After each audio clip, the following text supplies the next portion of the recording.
l'actualité du jour ak ndëpp dans la justice noonee la ko daal di titré moom enquête quotidienne daal ndëpp la ñuy am ci amal ci wàllum yoon gi la ñëw na ci donc des allures de retrouvailles yi nga xam ne am na ci diggante Ousmane Sonko El Malick Ndiaye ak les magistrats ñëw ci la haute hiérarchie bi nga xamante ni moom moo yor wàllum yoon gi la di justice gi ñoom ñi ngi regretter sa faible implication aux assises ba noppi di souligner limites yi nga xamante ni am na ci yoon gi la Diomaye Faye di le président de la République mu ni nag nañu garder tous dans la tentation de l'entre-soi ak du repli maanaam daal ñuy bàyyante xel bu baax a baax ñëw ci les acteurs aussi bi nga xamante ni ñu ngi mettre donc en exergue les nombreuses menaces yi nga xam ñu ngi peser sur le droit de grève bokk na ci bu baax a baax li nga xamante ni ñoom acteurs yi daal nañ ko yaatal ci biir ubbiteg googule nga xamante ni moom moo jëm ci rentrée solennelle des cours et tribunaux ñëwaat na ci bu baax a baax moom l'enquête quotidien waaye des na ci la levée de son immunité parlementaire bu du kenn ku dul Farba Ngom tey jii lañ ko daal di prévoir Farba donc est prêt à aller dignement en prison moom del ne noppi na te buy dem nungu si nit day siggi bu koy def moom Farba Ngom baisse des prix du pain muy njëgum mburu mi ni ñu def nag ba wàññee ni ko une mesure qui étrangle les boulangers ñëwaat na ci bu baax a baax waaye Mbaye Ndiaye moom mooy ex DG bu douane mission accomplie ñëwaat na ci moom l'enquête quotidien ci xëtam mu njëkk Walf quotidien des ci donc conséquence bu wàññi teg njëgum mburu gi ak les boulangers dans le pétrin ñoom jamono ji ñoom boulanger ñu ngi ci diggu bët setagul bu ñu sukkandikoo ci Walf Quotidien 75 unités ont fermé donc boutique lu tolloog 75 di juróom-ñaar fukk ak juróom ci ay unités ñoom tëj nañ seen ay boutique bu ñu sukkandikoo ba léegi ci li nga xamante ni moom moo di xët bu njëkk tey bu Walf Quotidien waaye des na ci rentrée des cours et tribunaux bi ak leçon bi nga xamante ni président de la République daal na koy yëkkati jëmale ko ci magistrat yi la justice est un rempart contre l'arbitraire noonu la ko daal di titré di ab citation boo xamante ni bokk na ci kaddu yoo xamante ni moom la président de la République daal di yëkkati démb ginnaaw bi muy présider ubbi teg donc rentrée des cours et tribunaux ci page 3 bu Walf Quotidien tey daal nañ ko fay yaatal remplaçant au RC Lens doublé donc dans la tanière moom étau bi mi ngi gën a resserré wu nag ci kii di Nampalys Mendy moom daal ci moom it jamono yu métti la daal di nekk ci clubam ak fii ci équipe nationale bu Sénégal Vox Populi daal di nay ñëw ci visé donc dans l'affaire des 125 milliards moom Farba Ngom donc en résistance jamono ji daal mi ngi fippu apériste et allié en bouclier ñi nga xamante ni ñooy ay farandoom jamono ji ñu ngi taxaw ci kanamam nag ngir ne dañuy aar seen leader googule di Farba Ngom je n'ai pas peur et je ne capitulerai pas di ay kàddu yoo xam ne yëkkati ni ko niki démb moom Farba Ngom même si je dois aller en prison ce sera dignement donc di ay kàddu yoo xam ne yëkkati na ko fa waaye ñëw na moom Vox Populi ci rentrée solennelle des cours et tribunaux ak l'invité du président Diomaye Faye au juge mu ñëwaat ci bu baax a baax ci kàddu yi nga xamante ni moom le président de la République yaa da ko fay yëkkati chaque juge dans l'intimité donc de sa conscience doit dire le droit sans céder à l'injustice mu ñëwaat ci bu baax a baax ci ay ñaax yoo xam ne di ay kàddu yëkkati na ko jamono ki ñoom daal juge bu nekk ci nag ci intimité moom war na ak ci conscience am war na wax li yoon digle ak li yoon santaane ci situation bu mën di nekk te du ci jalgati benn yoon ngoogule di kàddu yoo xam ne ki ñaax yoo xam ni moom président de la République daan na ko yëkkati jëmale ko juge yi nga xam ni moom la doon ñoom la daal di fekk ji woon ni ki démb l'observateur la ñuy jàll moom des na sax ci wàllum justice ak politique kii di Amidou Dème moom mu ni nag une parole libre et un engagement sans concession moom Amidou Dème ñëw ci l'interview exclusive bi nga xamante ni am na sur des sujets brûlants de l'actualité moom l'observateur waaye des na ci wàllum musique ak Abdoulaye Lo l'entretien donc qu'il n'a jamais accordé moom Abdoulaye Lo ak lépp li nga xamante ni yëkkati na ko jëmale ko ci ay lecteurs yu l'observateur bu tey jile Farba Ngom Sonko et Diomaye n'ont pas compris le message de Dieu ne daal Sonko ak Diomaye comprendre luñ message bi leen yàlla di jox moom Farba Ngom di ay kàddoom ci biir l'observateur je sais que je dérange noonu la ko daal di waxee c'est pourquoi je me suis préparé depuis longtemps ne daal moom xam na ni dafay déranger waaye moo tax mu daal di waajal boppam bu yàgg a yàgg l'APR et les alliés donc ñu ngi en ordre de bataille pour daal di défendre ki nga xamante ni moom moo di par Farba Ngom pôle judiciaire financier ñëwaat na ci ak le DG moom l'observateur de Sen Setal bi nga xam ni moom wadd na ci loxoy donc pôle judiciaire financière ay chèques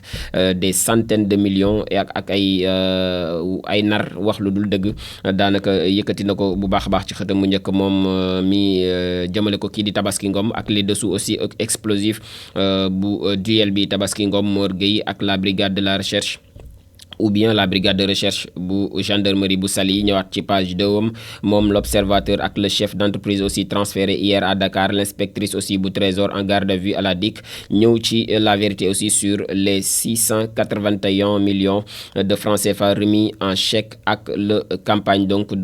ak la campagne de Moustapha Diop ñëwaat na ci bu baax a baax moom mi di coowal googee coow loolee nga xam ni ma nga amee ca Trésor dal ci kii di Tabaski Ngom on parle de 700 millions de francs CFA mu ñëwaat ci xëtam mu njëkk moom l'observateur waaye mbirum yeneen ci ay millions bi nag ay milliards la di affaire des 29 milliards de francs CFA ak les inspecteurs de l'IGF ñoom ñu ngi lister les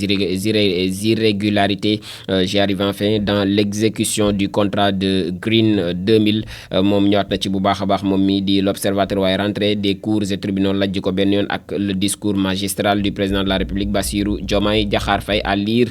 ci seen donc journal observateur bu tey jëlee Les Échos yéenekaay ci Farba Ngom la xëyee moom procédure de levée de son immunité parlementaire ak poursuite judiciaire Farba Ngom commet 4 ténors du barreau donc ba noppi effet face ñëwaat na ci bu baax a baax ci coowal Farba Ngom loolu ne nag moom bu waree sax dem ndungu sin ci dignité gu mat sëkk la koy daal di defee mu ne combat bi c'est pour ce combat se soldera donc par une grande victoire je peux vous l'assurer ne daal combat bi li koy régler mooy ab victoire bu yaatu boo xam ni moom kawam dina ko am te nag mu ngi rassurer bu baax a baax moom Farba Ngom mais Maître Doudou Ndoye Boubacar Cissé Alassane Cissé ak kii di Pascal Gomis ñoom ñooy constitué wu donc ngir daal di défendre kii di Farba Ngom en attendant donc Aïssata Tall Sall on ne cédera pas on ne reculera devant rien loolee la xamle ci biir journal bi di Les Échos yéenekaay jàll ci Direct News moom it dafa daal di ñëw ci en bouclier contre la levée de l'immunité parlementaire de Farba Ngom les apéristes organisent la résistance ñoom apéristes yi daal fi mu ne nii ñu ngi taxaw en ordre de bataille ngir daal di défendre kii di Farba Ngom ci xët bu njëkk bu journal bi tey manees nañ ca lire article boobule Le Point ñëw na ci Farba Ngom boobee nga xam ne mi ngi défendre sa réputation avec conviction je ne suis pas un voleur l'histoire me donnera raison ne daal moom du sàcc te histoire dina ko jox raison moom Farba Ngom ci xët bu njëkk bu journal bi tey Point Actu ñëw ci donc poursuite yi nga xamante ni mi ngi jëm aussi ci Farba Ngom ba léegi du parquet financier Farba Ngom se blanchit et attaque moom daal setal na ragg na ab deram moom Farba Ngom bam set wecc ba noppi nag di artu waaye ñëw des na moom journal bi la ci Bassirou Diomaye Diakhar Faye le président de la République moom moo doon présider la rentrée des cours et tribunaux ni ki démb concilier donc le droit de grève liberté de travail ñëwaat ci bu baax a baax ci droit de grève ak liberté de travail gi la moom le président de la République ak donc magistrat yi nga xamante ni moom la seqaloon démb lu ni mel le verdict news ci rentrée googu lee sax la daal di des rentrée solennelle des cours et tribunaux le père de la nation salue les efforts du ministre de la justice garde des sceaux Ousmane Diagne moom daal nañ koy féliciter bu baax a baax ni ki démb ci rentrée googu lee ki ko def du kenn ku dul ki ko war a def di la première institution de la République le président de la République Bassirou Diomaye Faye teral quotidien ci présidentielle 2025 Tidiane Thiam une chance pour la Côte d'Ivoire ci donc Côte d'Ivoire nga xam ni ñu ngi waajal seen élection présidentielle kii di Tidiane Thiam daal moom ab chance la ci Côte d'Ivoire ndax dafa daal di samp laaj moom journal bi di teral quotidien le polytechnicien boo xam digne héritier donc de feu Houphouët-Boigny moom mi ngi nekk nag en route pour la succession de Ouattara jamono ji njort nañ ni moom moo war a daal di wuutu Alassane Ouattara fële ca bopp réew bu Côte d'Ivoire ñëwaat na ci bu baax a baax procès en sorcellerie du député maire des Agnam ñëwaat na ci bu baax a baax l'APR Yaakaar fait donc bloc derrière son Farba ñëwaat na ci moom journal bi le Dakar Times ki mu xëyee donc moom mooy plusieurs décisions de reconnaissance yi nga xam ne am na de la marocanité donc du Sahara en 2024, dynamique d'adhésion ak irréversible pour Rabat ci dendu ci réew Maroc la daal di ñëw le Malawi la Zambie le Ghana l'Équateur le Sénégal la France les Pays-Bas ak les 30 donc parlementaires anglais yi nga xamante ni ñëwoon nañ ci les sections donc du Congrès national africain ak l'adoption de la résolution 2756 par le Conseil donc de sécurité des Nations Unies etc. entre autres ñëwaat na ci bu baax a baax moom mi di journal bi di Dakar Times ci lu ni mel Farba se braque donc loolee mën nañ koo lire ci source a bu tey jile ci page 7 bi à quelques heures de la levée de son immunité parlementaire la mu xamle mooy je n'ai pas peur de Ousmane Sonko moom Farba Ngom je ne reculerai jamais et même si je dois aller en prison ce sera avec dignité di ay kàddoom yu ñu mën a lire ci source a xëtam mu njëkk bu tey jile waaye mënees nañ caa jàng itam rentrée des cours et tribunaux pluie de vérité page 4 5 6 ci biir journal bu tey bile le public quotidien des na aussi ci Farba Ngom soutenu par ses pairs donc Farba droit dans ses bottes si je dois aller en prison ce sera avec dignité loolee la daal di xamle ci biir journal bile suba teel it di xëy rentrée solennelle cours et tribunaux les défis de la justice les attentes des avocats ak ñëw ci promesse yi nga xam ni ak ay annonce yu président de la République Bassirou Diomaye Diakhar Faye daal di def réew muy quotidien yi première rentrée des cours et tribunaux bu Bassirou Diomaye Diakhar Faye la daal di xëy ak les mercurial donc des juges ñëwaat na ci bu baax a baax le réquisitoire du président sur les grèves ñëwaat na ci ak les fonctionnaires yi nga xamante ni ñu ont bien raison de faire des grèves kii di juge Latir Niang moom moo ko daal di xamle ci biir jotaay googule donc ñëwaat na ci bu baax a baax moom journal bi la waaye le président donc du MEDES di Mbagnick Diop daal di recevoir en audience le directeur de l'emploi monsieur Babacar Sy mi ngi ci biir journal bi en perspective du forum du premier emploi bi nga xam ne jàpp nañ ko les 28 et 29 janvier 2025 moom ñëwaat na ci bu baax a baax l'éveil ci Farba Ngom it la daal di xëyee sur l'affaire des 125 milliards je ne capitulerai jamais moom Farba Ngom di ay kàddoom ci biir journal bi di l'éveil droit de grève ak liberté de travail nekkoon na au menu démb Bassirou Diomaye Faye opte donc pour la conciliation bu ñu sukkandikoo ba léegi ci journal bi di l'éveil yéene kay 2 minutes pour lire l'essentiel moom it ci rentrée des cours et tribunaux la daal di xëy Diomaye s'engage à assouvir la soif donc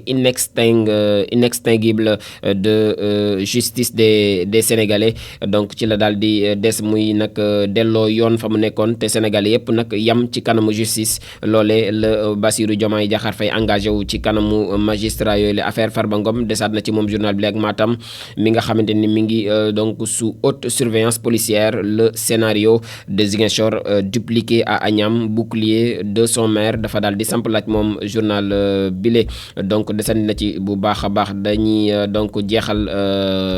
rubrique bile ak tàggat yaram point actu sport lañ koy daal di dooree moom dafa ñëw ci première ligue ak kii di Amad Diallo di doomu Côte d'Ivoire moom dafa daal di marqué ab triplé ni ki démb en 12 minutes Amad Diallo sauve donc Manchester United contre Southampton la daal di amee niki démb ci Premier League di championnat bu Angleterre boobu la Coupe du Sénégal Guédiawaye FC bi nga xam ni qualifié na au prochain tour la Linguère et l'AS Pikine éliminé dès les 32e de finale mu ñëwaat ci bu baax a baax ci Coupe du Sénégal googu le record moom it li mu xëy mooy Brest 6 titularisations successives yi nga xam ni Niakhaté Ndiaye daal na koy am moom it doomu Sénégal le moment ou jamais di Niakhaté Ndiaye moom la waaye des na ci wàllum lamb Bombardier ne pense pas à la retraite moom Bombardier pareegul noppeegul ngir tekki ngembam j'ai renouvelé ma licence moom Bombardier loole la daal di xamle kii di record daal na ci ñëwaat waaye des na ci xëtu mu njëkk ak Saudi Pro League Al Hilal Al Fateh 9-0 la daal di jeexee buteur Koulibaly ouvre un feu donc d'artifice moom Kalidou Koulibaly jot na daal di dugal ab but ci 9-0 yooyu xanaa bu dugal woon daañ ci waxaat Al Nassr Sadio Mané donc pour garder le cap ce soir ñoom donc waa Al Nassr bu Sadio Mané googule ngoon la ñu war a daal di jongante ngir daal di téye nag baar bi fañ nga xamante ni fa lañ ko teg foofee la daal di koy jeexale donc ci point actu sport googule jaajëfal nañ leen mbokk yi bu baax a baax ci teewlu gi fii la ñuy ndar keppe rubrique li gën a fës ci yéen kaay tey waaye fa la ñuy jaaree ndar kepp tey seen blog matinal du jour.